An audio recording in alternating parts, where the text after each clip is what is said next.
अभी हम जनसंपर्क ये जनसंपर्क अभियान अटहर गांव में शुरू किए हैं। अटहर गांव का जो दुर्दशा है, सड़क का जो स्थिति है, जर्जर है। एनडीए गठबंधन यहाँ लगातार विधायक होते रहे हैं 15 वर्षों से और अभी उसका सरकार है। लेकिन आप देख रहे हैं तो यहाँ सड़क की क्या स्थिति है। आज जो पूरे विधानसभा क्षेत्र में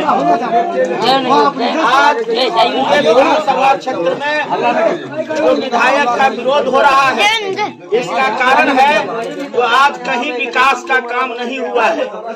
आज अटहर एक उदाहरण है। अटहर ही नहीं, जहाँ कहीं भी हम जा रहे हैं जनसंपर्क करने, बड़े पैमाने पर सड़क का स्थिति जर्जर है। कोई विकास नहीं हुआ है, किसी क्षेत्र में विकास नहीं हुआ है। इसलिए इस बार आया घाट के लोग बदलाव चाह रहे हैं और बदलाव होगी।